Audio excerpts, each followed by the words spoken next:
Brilliant. Okay, lovely. Right, so thanks very much. Over to you, Joe. Okay, good evening, everybody. Can I just ask, if you haven't already, that you just mute your microphones and cameras in the background. There will be plenty of moments where we get to interact, but we'll mostly use the chat function for that. We're going to have two central parts to the session tonight, and I will share my screen with you and get some information on there, but we are looking at a brief introduction to the mentor standards, which everyone who's involved in mentoring in initial teacher training and coaching is sort of bound to by the government. But I'm not just going to talk you through them. I'm just going to point out the elements which are most relevant for us as coaches, as learning coaches and as instructional coaches. And then the second part of the session will be a pre-recorded session with questions and stuff that we'll pause for, which introduces how to effectively use the Arthur Terry Learning Partnership Teacher Toolkit, which I'm led to believe has been shared with all of you, how you use that practically, and we'll see a screen recording of somebody using it, to create powerful action steps for our associate teachers. Brief health warning there, I don't use the language of associate teachers in that video because it's used with a lot of different audiences, but the principles and the theory that underpin it are obviously all more than relevant and will not change depending on who you're coaching. So I'm going to share my screen now. There are still some people arriving into the meeting, so bear with me if I pause or hesitate for any reason. It's just because I'm doing two things at once. So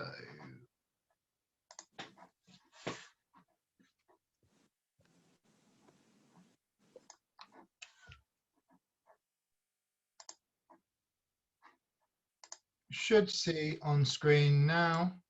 Ms. Jevons, can you just give me a nod if you can see my PowerPoint slide on screen? Excellent, thank you very much for that. Okay, so the two driving questions for this evening's sessions are on the screen for you now. We're going to look at how we can understand what the mentor standards are and how they will relate to your day-to-day practice as a learning coach for our associate teachers. And then we're going to hopefully answer the question, how do you practically use the Arthur Terry Teacher Toolkit to frame and support your instructional coaching? In the chat. Thank you. So we'll move ahead to the next slide. So the mentor standards were released a couple of years ago by the government as a way of standardizing practice for people who are involved in the development of associate teachers, as we call them, or as they're more commonly known, initial teacher trainees. The mentors can be guided by these standards, and they basically are designed to give you a framework to work in, and they're a really good self-assessment tool and also something that you should be considering regularly. You should use them to do the things that are on screen at the moment to make sure that your role is manageable and that you're meeting those expectations, to enable yourself to evaluate your practice and to identify areas for further improvement. That's both for yourself and of course for the person that you're coaching. And you should use them to support the delivery of the training plan. The training plan is the big picture of all of an associate teacher or a trainee's curriculum and diet that they will experience throughout their training year. And finally, it's to induct trainees into your school, but also into the profession, and to ensure that you're giving them the guidance and support that they need to meet not only the teacher standards, but also part two, the professional standards. So I'm going to go through these, but I'm not going to go through them word for word. I am just going to point out there are 4 standards that you, by signing up to this role, you're kind of implicitly agreeing to. But I've just picked out the bits that are most relevant for the content that I'm going to cover tonight. So standard 1, personal qualities. Personal qualities are hugely important in teaching professionalism. And I just highlighted in yellow, I won't read them out to you, the parts that are most relevant to the actual coaching aspect of your job as a learning coach. So obviously modeling high standards, with the way things are, you've got a bigger opportunity than ever to model high standards for your associate teachers, because with the way that we've designed the course and what we've asked you to do with timetabling, they should be spending a lot of time with you and also seeing you teach fairly frequently. So it's really important that you set those standards high through your own practice so that your associate teacher knows what it is that they should be emulating. We'd like to think that for the personal qualities required for coaching, your school and your department probably wouldn't have volunteered you for this role unless you met a lot of those criteria that are on the screen as we speak. And obviously that's, we all as teachers have an enhanced range of interpersonal skills and are able to respond to the needs of the people that are in front of us. But it's really important that we up that level of sensitivity when we're dealing with associate teachers in the first year of their career. And I'll skim over the rest because I think that's kind of a given for everyone in this group. It's this final part here where the instructional coaching training that we are going to provide to you, both tonight and in later live sessions and later video sessions that you can access, is that you support the improvement of a trainee's teaching by showing them what good looks like. There was an old kind of attitude sometimes that we shouldn't show, tell, or give too much to trainee teachers because they needed to learn to do it for themselves. And so I challenge that mentality with this bottom bullet point in mind. If you were learning to bake, we wouldn't ask you to go away and design a cake recipe. We would give you a recipe, we would give you ingredients, we would give you a method, and then we would guide you through that process. And that's much more akin to what we should be doing with our associate teachers. Give them the tools they need, give them the resources that they need, and give them the methods that they should be using, and then coach and refine with them. So the old days of not sharing resources with trainees so they can learn to lesson plan really are a thing of the past. So that's standard one. Not something that's too relevant, but I think really important for all of us in this group to be aware of. Standard two, you can see I've picked out lots and lots of things that are all relevant to how we work with staff development in all contexts, but particularly with associate teachers, it's very important. And these are the things that you will kind of be doing on a weekly basis, making sure that your associate teacher knows what the effective approaches are, whether that's your department policy, and why those practices are more effective than others that exist with regards to teaching and assessment.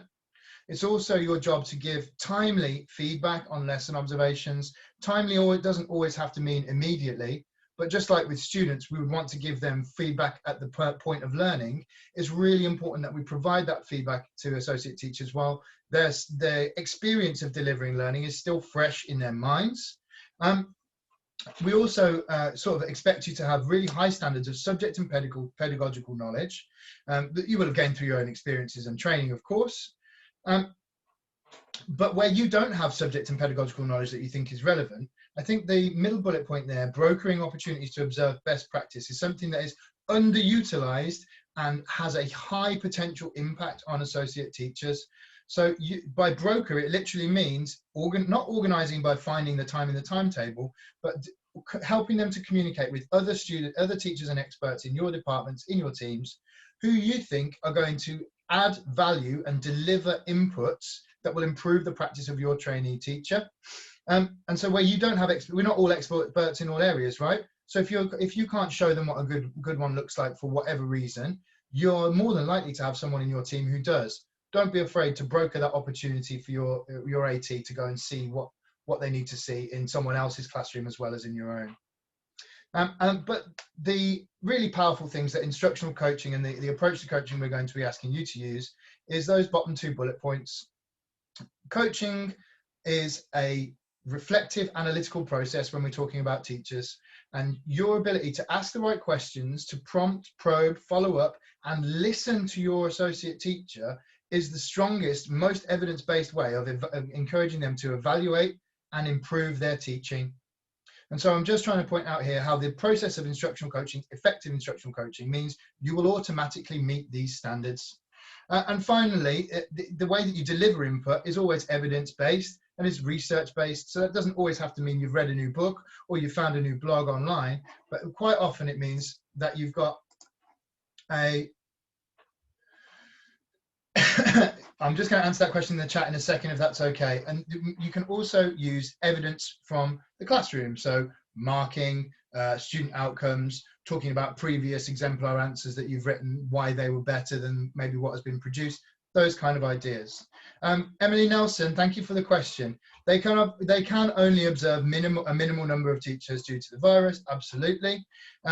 We are encouraging you to follow the guidance from the government and the guidance in your school when it talks about sending them to other outstanding teachers.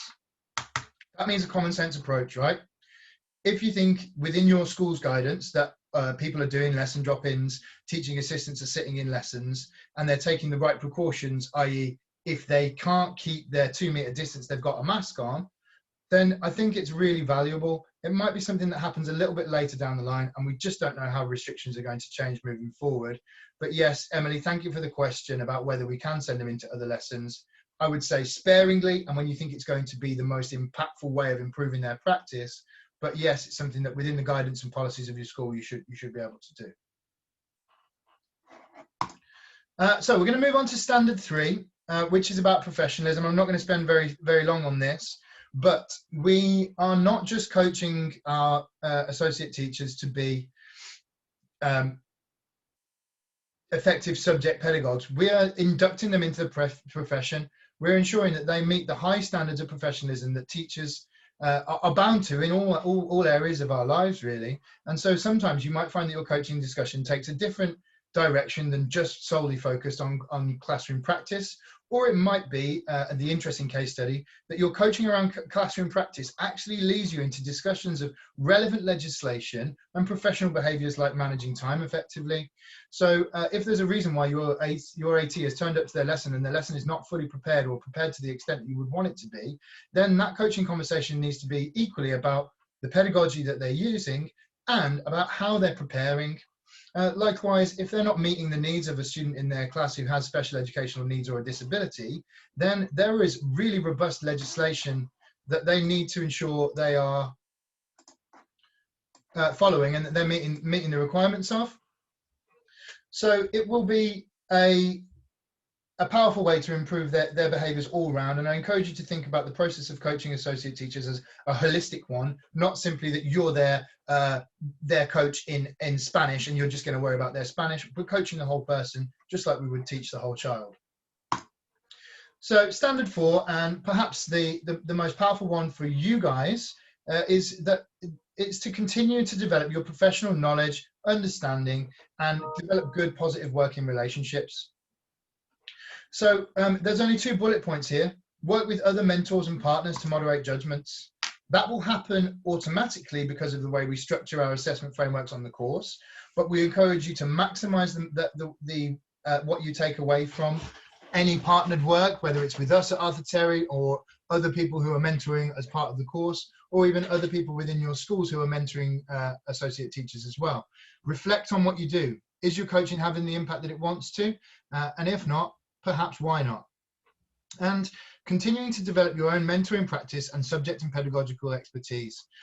This is something that is really important. We know the power of CPD, and we know what the worth of making sure that your knowledge is fresh all the time. But it's about what we can provide to you. And so tonight, really, in terms of training content, is the little taster, a little start, and I'm basically giving you an introduction to giving you what I think is the most important practical bit of the training you'll need, but actually the much deeper, more theoretical and more conceptual stuff is in the other sessions that you'll be given access to and delivered to in the coming weeks and months. So it's just really a powerful way for you to keep improving yourself as a professional. And I have found during my career that coaching associate teachers to be one of the most rewarding and reciprocally beneficial things I've done as a teacher. So those are the standards, and what we're going to look and move forward to now is some models, and the model that we would like you to follow for effective instructional coaching over the long term. So I'm sure many of you will have heard of the book that's referenced at the bottom of the page there. If you haven't, it's really worth checking out. It sounds like it's just for school leaders, but actually it's got everything in there from student culture to staff development to how to run your department meetings more effectively and how to use data to drive your instruction. Can't recommend it highly enough. In that text, it outlines this process, or this cycle, if you like, which is used across schools, but is really powerful when used as a part of your coaching strategy. And it's simple, which is why I like it. 3 phases: the see it phase, the name it phase, and the do it phase. And once you've done the do it phase, you go back around to see it again. Now, what that really means in the see it phase is we're either modeling and demonstrating to our associate teacher, or we're watching what our associate teacher is doing in the classroom and identifying the areas or the levers that we might want to pull to affect change in their practice. The name it phase is all about understanding and agreement. So it's about us getting our associate teachers to articulate what they are doing and why that's maybe not having the intended effect. So that's really about creating a common language and then developing an action step, a target and an action step that can be implemented quickly and that can be practiced, replicated, and reproduced to ultimately move that person's practice forward. And do it is the follow-up for that. After we've developed an action step with our teacher, which is what you're going to see today, you will also then will ask you to put it on its feet with them and to do some deliberate rehearsal, to practice perfectly. Now this, I imagine, will be something that we're least comfortable with, this group, and teachers generally are, because what it requires you to do is ask the person you're coaching, once you've agreed an action step and maybe modeled for them what it looks like, or talk through some theory about what you would want them to change, you actually ask them to stand up at the front of an empty classroom and do it. And whenever they don't do it in the way that you've asked them to do, you stop them, you ask them why they did it in that way, and you suggest ways that they might improve. There's a full session on that in the suite of training sessions that you'll have access to. So I'm not expecting everyone to be going away and doing that next week immediately, but it's a really powerful way for an associate teacher to make rapid progress. Now, I'll just paint you a little picture of that before we move on. How often have you worked and given feedback to a member of staff in any context, and you've had a lovely discussion, really rounded discussion that covers all sorts of areas of pedagogy, and you've gone away and you feel good because you've had a lovely conversation, they feel good because you had a lovely conversation, but very little has actually changed. And the next time you see that person teach, the same problems exist. That's why do it is so powerful. Doing it before you do it for real in front of the children with a coach who can really hone and refine your practice is one of the most powerful things we can do. So that gives us the opportunity for them to practice things without fear, without the pressure of actual student progress being based on it. And it gives us the opportunity to make mistakes where they don't matter, because that's the idea behind practicing perfectly. We are going to move on now, and it's going to be a slightly sort of weird part of the session. So I've obviously produced the resources in this suite of training prior to tonight. So I'm going to share a video with you that will still be me delivering the training. And into that video, there are pause points inculcated. When it gets to those pause points, I will pause the video and ask you to do the thinking tasks that come up on the screen. And I would just appreciate it if people could type their brief responses into the chat and what they think about those questions. I won't be mean and pick on individuals and get you to come on camera and speak about it. But I just want to make sure that you don't think it's gone all strange when I play this video in a moment. I've given you 30 seconds to a minute. If you've got some headphones nearby, I think that will probably be beneficial. So I'm just going to lay out in silence for a moment while I load the video up. And if you've got some headphones to hand, now would be a good time to plug them in. If there's any questions on anything that I've asked there in the next minute, or of anything that I've said in the first part of the session, please feel free to drop them in the chat and I'll do my best to answer them in due course.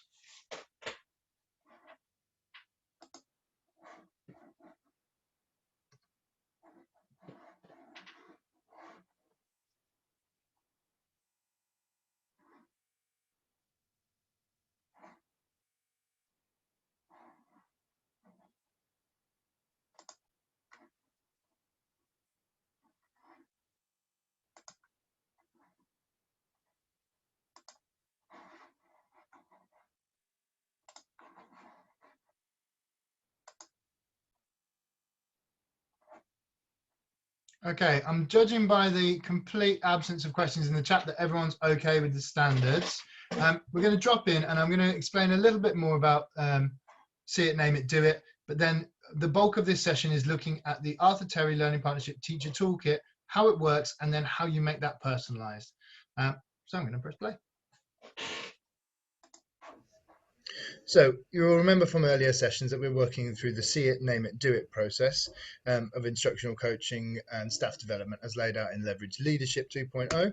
And today's session focuses really strongly on this name it area. We're really looking at how we can be as specific, efficient, and detailed as possible, but still keep things manageable. So we're going to look at our name it skills today. One of the powerful things about the coaching conversation that we looked at yesterday was how quickly they moved from general discussion to a specific focus. In order to move from a general discussion to a specific focus, it's important that we bear in mind a couple of other things. And again, this comes from the Walkthroughs Guide to Instructional Coaching, which is written by Oliver Caviglioli and Tom Sherrington. Two of the key aspects that they point out, and this one from the point of view of the person being coached, the teacher, is that you plan and agree next moves. But we're going to cover some of these ideas in terms of coaching today as well, because it's so important that we've got that 3-point communication going where the coach and the teacher are working together on the practice, that third point of the conversation. So we'll look at how the two staff in question work together to plan and agree the next moves, and how skillfully the coach manages to make those next moves really clear, and also sets deadlines and makes it clear that those are not just notional targets that are to be done at any time that you like. These are things that need to happen and need to happen quickly. And that comes back to the qualities of powerful action steps, which we'll look at in a moment. But one of the other aspects that they talk about in the walkthroughs guide is that one of the key responsibilities of CPD is to deliver inputs into our teachers' practice. So this, the image there of the dotted lines all coming together to form the conversation, is the kind of feeling that we want you to work towards with you when you're coaching. It's really important that the CPD sessions, and we're talking about a CPD session here as being one-to-one coaching, is that it's relevant to the learning challenge teachers are seeking to tackle. And you'll see that done really specifically in the clips in today's session. And then we're going to look also at how the teacher toolkit can help us to use an evidence base to produce more powerful action steps and ultimately to improve practice further.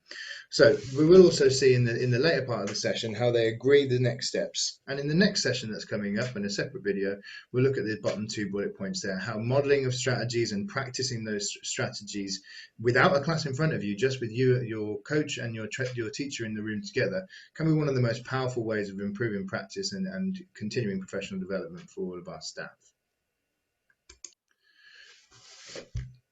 In leverage leadership and across the ATLP, we are considering these 3 measures the best way of considering what will actually be a useful target, a useful action step. And it comes down to these 3 things. What is the highest leverage? What's going to make the biggest difference the most quickly? And can it be implemented effectively? That's what leverage is all about. If you pull that lever and try to make that change, is it going to make the difference that you want it to do? It's got to be measurable. So obviously we've all thought about measurable targets over many years when using smart target setting, but it's got to be simple. It tells you what you need to do and how you need to do it. And it needs to be bite-sized. And that means it needs to be able to be implemented in a week, 2 weeks at the absolute maximum. If it's something that's going to run over a half term or over a whole term, it isn't an action step. And it isn't the kind of action step that we want our teachers to be working on to make rapid progress and improvements in their practice. So I'm going to ask you to pause the video in a moment, and I want you to just take some time to consider and analyze these 3 bullet points. These criteria are what we're going to be looking at for how we coach and how we develop our staff. So how do they differ from traditional feedback? And also make a note of these 3 action steps, because in the next clip I want you to just keep in mind, how does the coach actually ensure that the teacher's action steps meet these 3 targets? So take a moment to pause now and discuss how this differs from traditional feedback you may have received earlier in your career or at another institution. Pause the video now.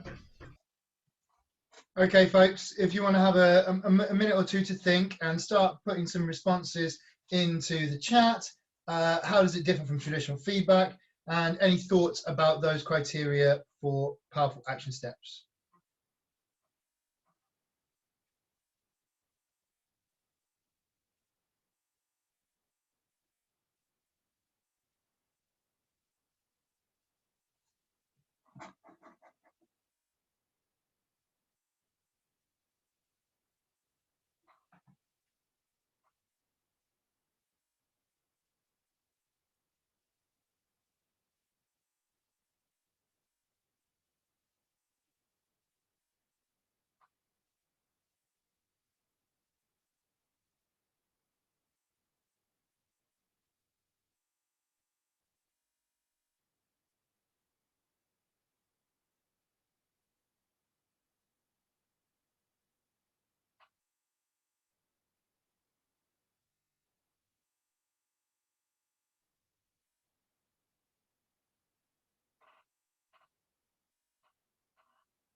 some brilliant ideas and some great responses coming in. Keep those coming on the chat.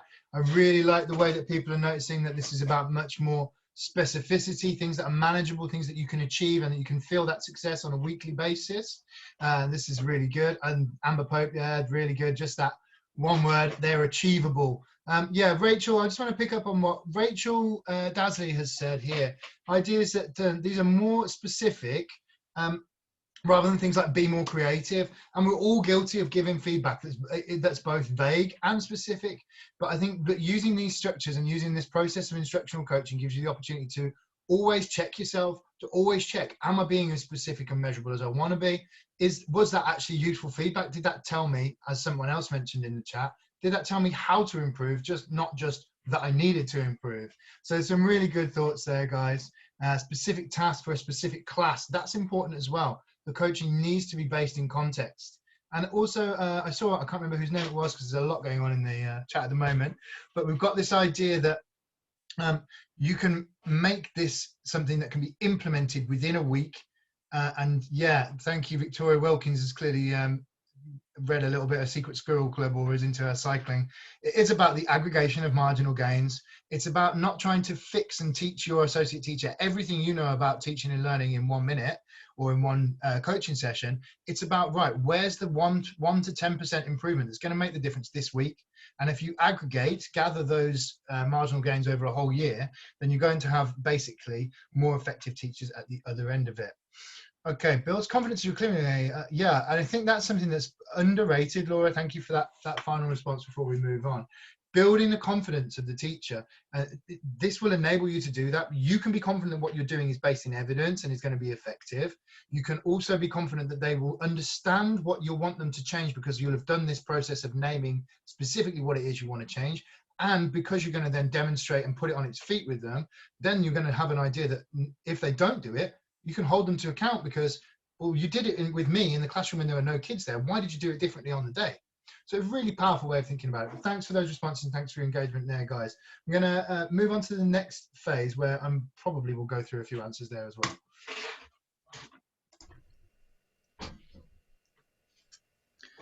Okay, hopefully you've paused the video there and you've had some time to discuss some of the things that are different and some of the things that maybe are similar to traditional feedback.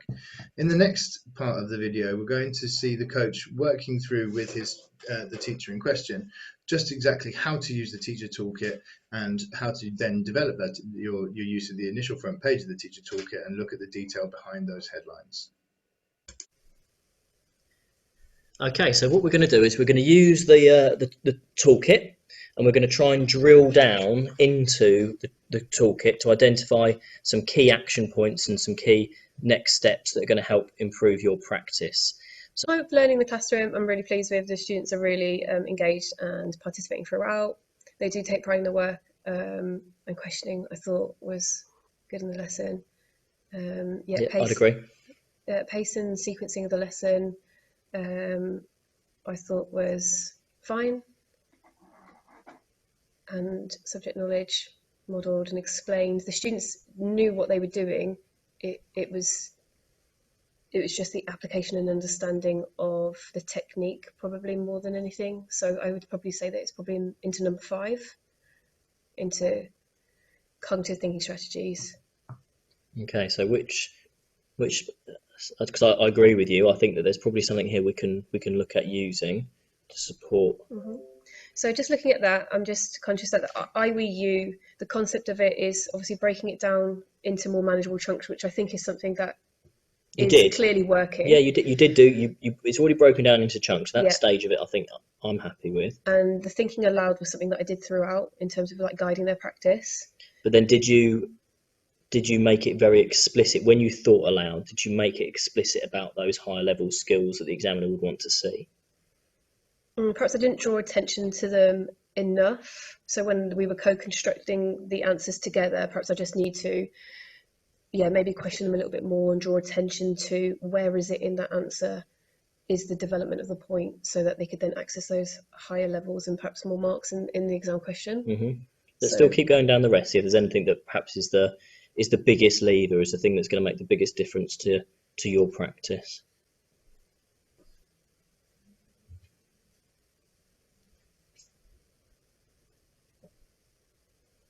So perhaps it's maybe looking at either 5.8 or incorporating that within 5.9. So sort of guiding them to where in that answer is. Okay. So I'm going to drill down into this then. So it's 5. Click on 5, and it's 5. I'll scroll down here. 5.8. Teachers co-construct. So we've got prior to independent practice side question, co-construct a model. You did do that effectively. Yeah, so perhaps it's taking 5.8 and looking at the co-construction of a model answer, but actually really drilling down to where is it in that question where you would then start to get higher marks. Okay. So actually even highlighting it. So then when they did the we, perhaps I could then get somebody else's answer, put it on the visualizer, and then they could again try to look and see where is it in that answer they have developed the point, and would therefore be able to access higher marks. And we could perhaps maybe start to look at using that with a mark scheme as well, so they can see the link between the two. Fantastic. Right, so what I want to do now is I want to take everything you've just said and transform that into those bite-sized action steps. So next lesson, when you look at an exam model and you do the IWU, you've got very clear action steps, exactly what are you going to be doing, and then we can rehearse that. Okay.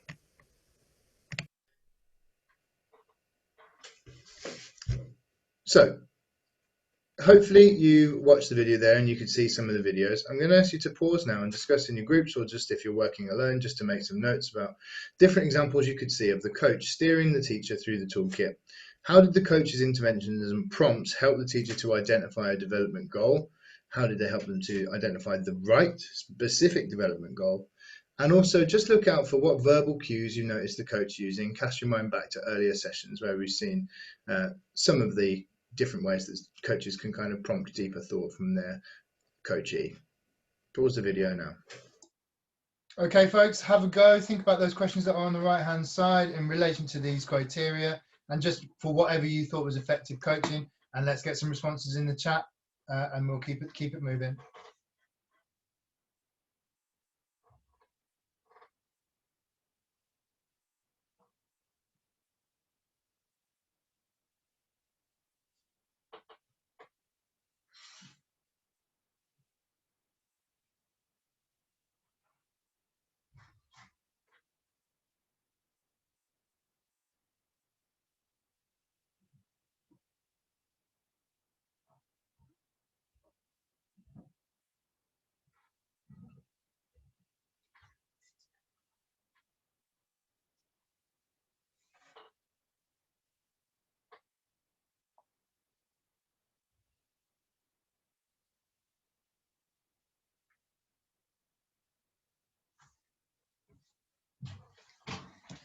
Okay, so it's very AT centric. The AT is involved all the way through. Good.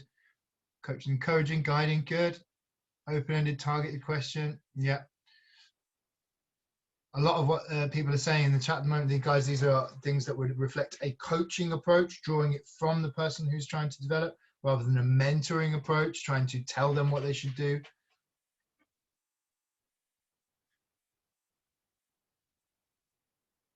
Yeah, Victoria, I agree. It's constantly referring to the rubric and then making it contextualized. Excellent.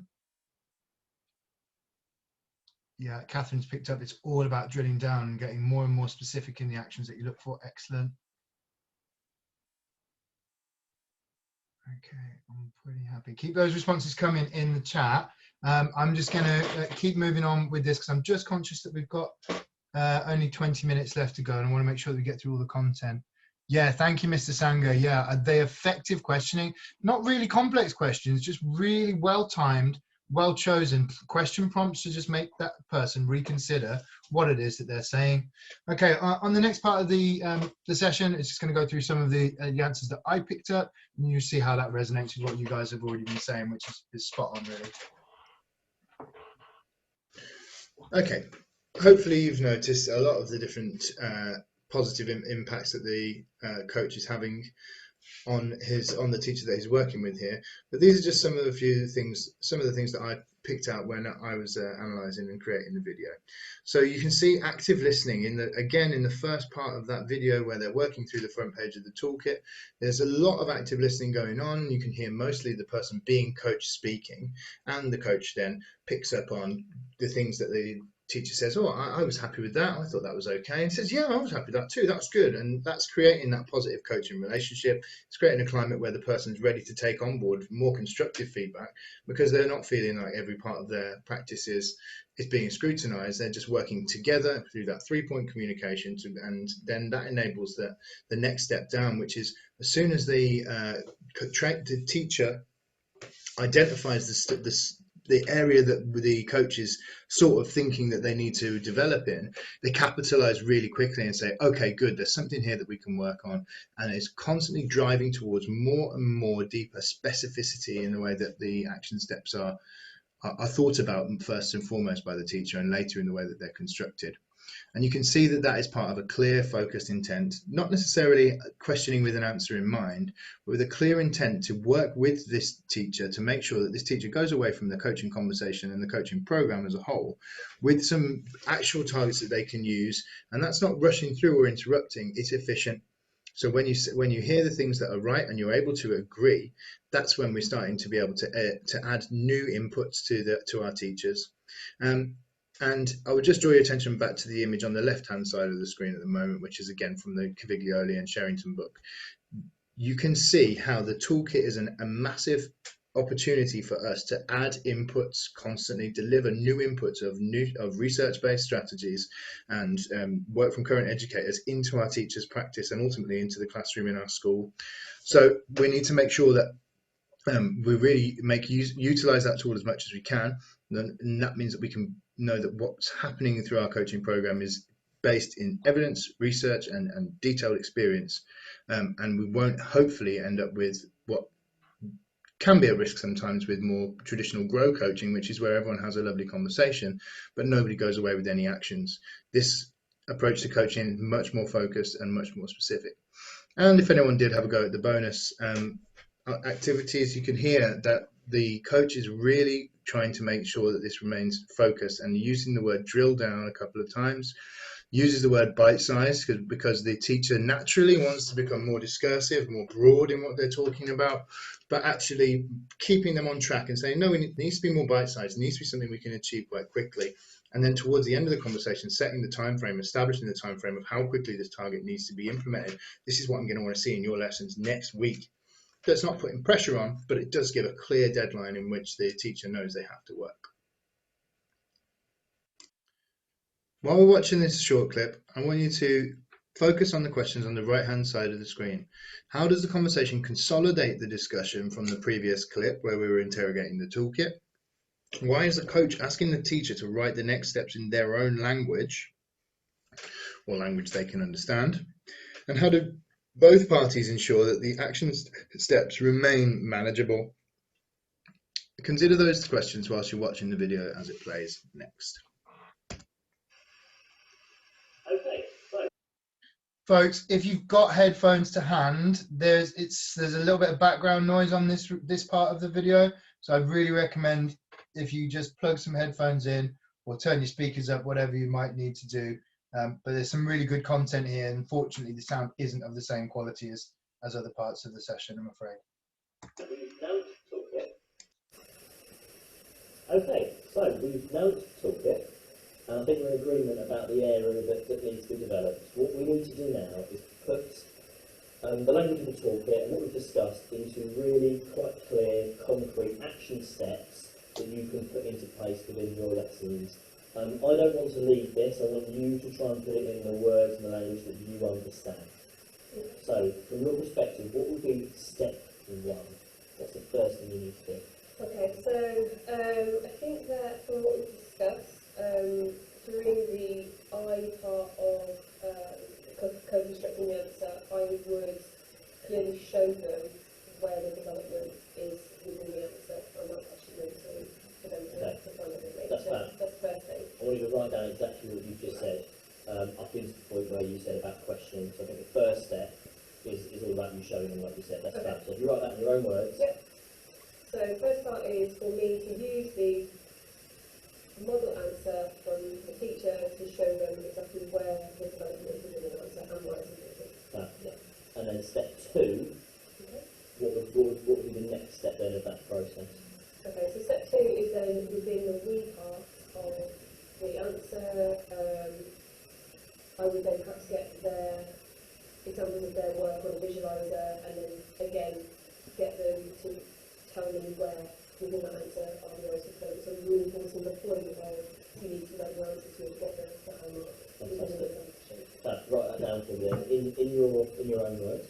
So within the we element of the answer, they can visualise an example of students' work to continue to reinforce and highlight where the development is for the answer. Fantastic. Do we need a third step in terms of during the you, when you hand over to them? Is there something specifically that you need to do at that stage, or is that those 2 steps enough, do we think? I think that perhaps through reinforcing the importance of the answer, showing them where it is so they can actually see it, then having the opportunity to reinforce that, they then might then apply that within their own answer. So then I'd obviously just go around and understanding all the answer questions and hope they'll see improvement when they don't think they like after. Fantastic. So I'm really happy with that. Are you happy with that? Yes. And those are 2 steps that you've produced that should hopefully be nice and straightforward. What we're going to do next is I'm going to invite you to project up a model or whatever it might be that you're going to use in a future lesson. You've got something that you've already got planned. Okay. And then I'd very much like to see you kind of going through those steps. And then I might be able to chip in and kind of give you some suggestions as you do that, just to make sure that you've had the chance not just to write the action step, but to actually rehearse it. Having watched the clip, pause the video at the end of this comment and discuss this with your group, or consider this if you're working alone, and make some notes in answer to the questions that you had in mind whilst you're watching the video. Pause the video now. Okay, folks, let's get some responses into the chat to those questions that you can see on the screen. I do apologise about the audio. Hopefully you were able to make out particularly what the coach was saying there and how he guided that process.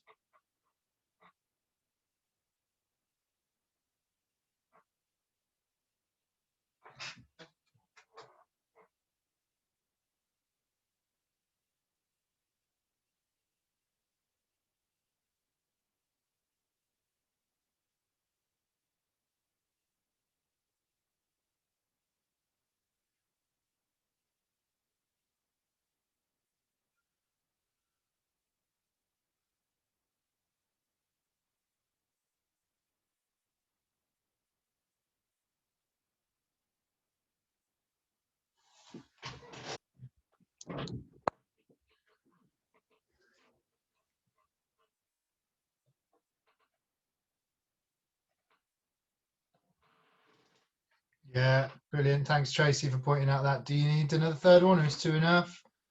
Really important. Yeah, Darren, there does seem to be strong understanding. I like that.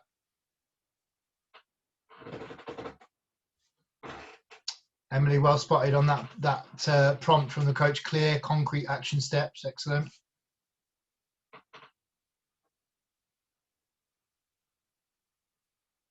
Yeah, thanks, Esther. That's really good. Agreed and actionable is a really good way of thinking about it. Agreed, actionable. That means that we stand a good chance of it actually taking place and the change that we want to see actually happening. Okay, keep those responses coming. I'm really grateful to you all for the interactivity and engagement that we're getting on the chat. I'm really happy with that. Are you happy with that too? Yeah, thanks, Tracy, superstar. So we're going to keep moving on now with the next part of the content, where on screen I'll go through again some of the things that I picked up from that effective coaching. I really encourage everyone who's in the meeting to have a look back, scroll back up through the chat, because there's some really good responses in there from colleagues.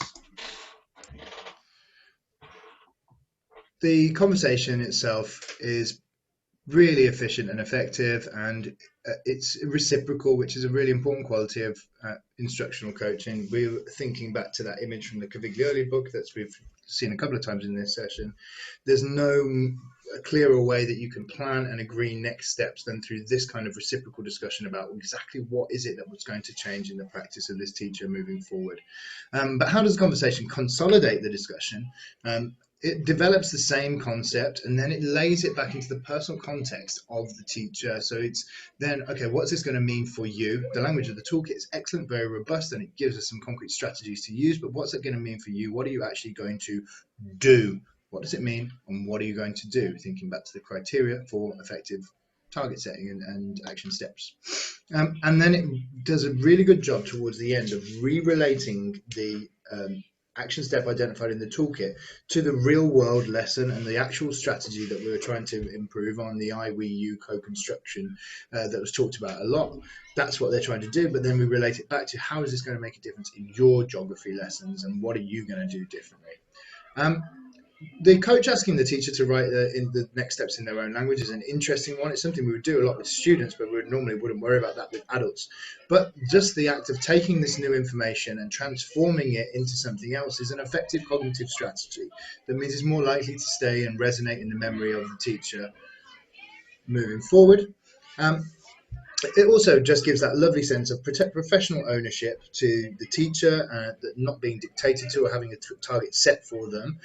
They are taking ownership over their own professional development, and that ultimately leads to what we want, which is teachers to earn their own autonomy and to feel that sense of autonomous responsibility.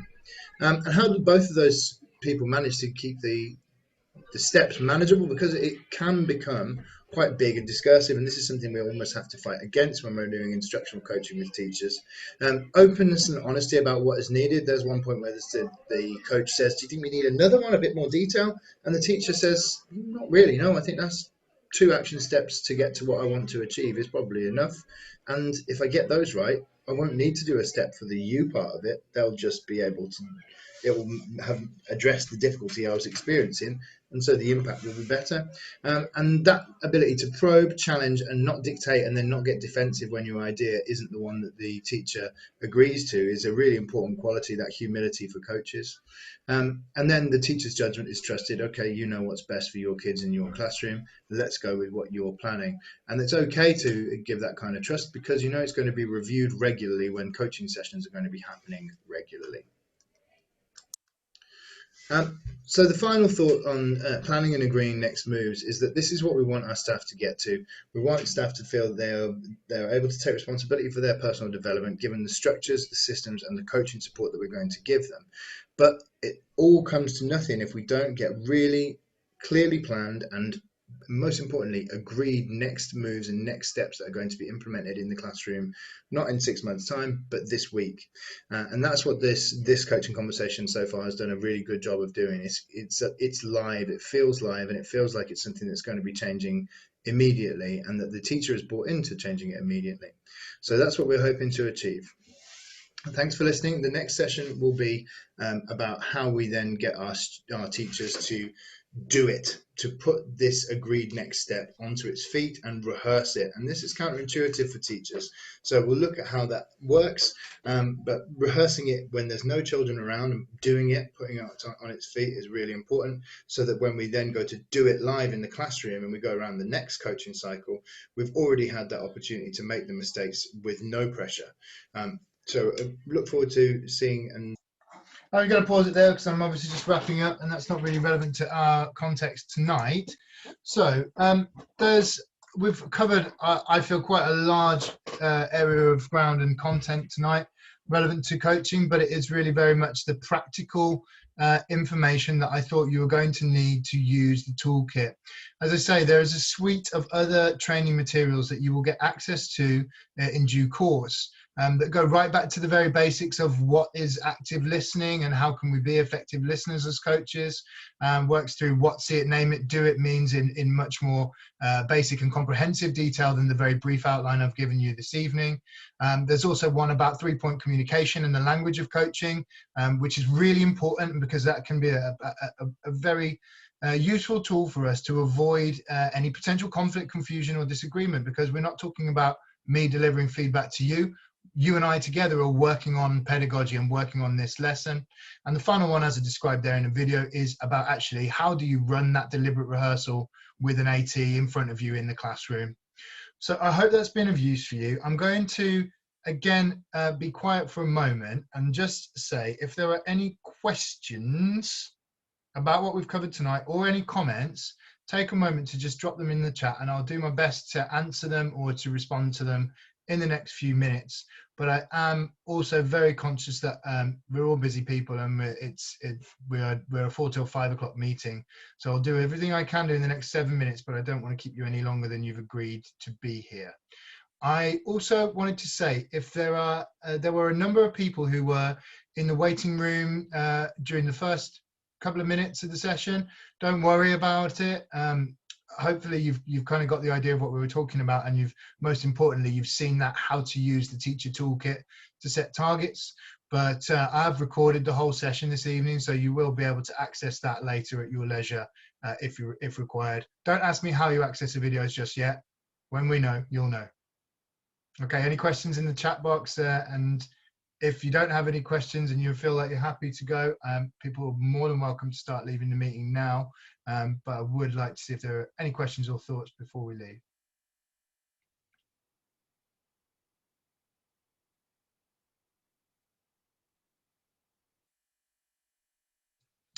Tracy, really good question from Tracy. Do we use the words from the toolkit on the target?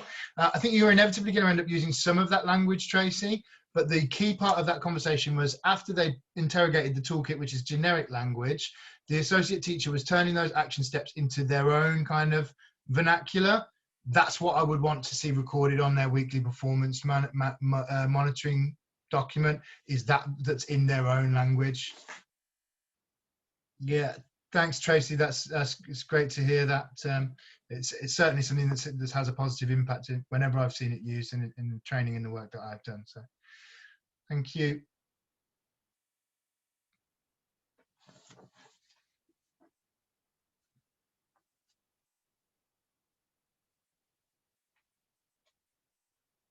Seems like people are starting to leave, so I'll just say thank you and goodbye to everyone. If you don't have any further questions, it's been lovely to spend an hour with you all.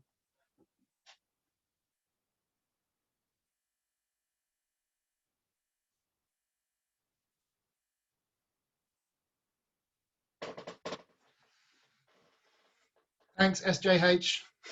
I'm not sure who you are, but I can just see your initials and a lovely picture of you. Thank you. Thanks, Tracy. All the best.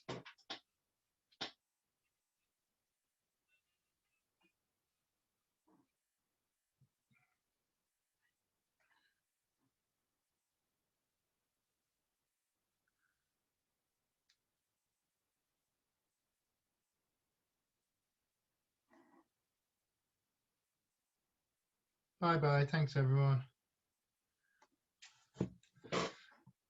Right, Emma, are you hanging on for a chat? Oh, no, she's gone.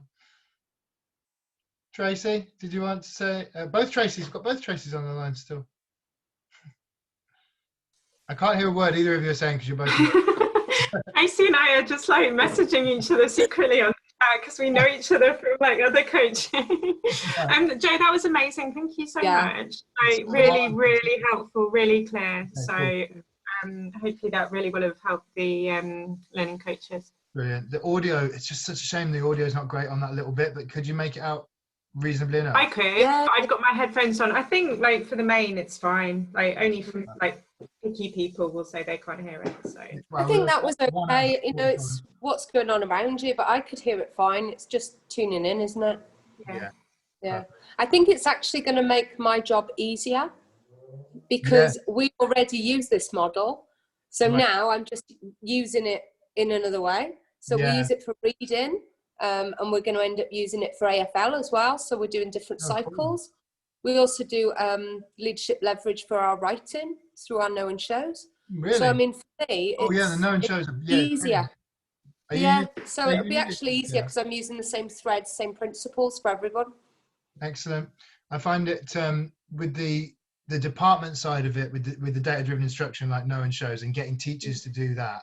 That's the big revolution, isn't it? Is making teachers to do that thinking themselves. But we've already seen great response at our place with it as well. So yeah, no, I'm glad you're on board and you enjoyed it. Yeah. Happy days.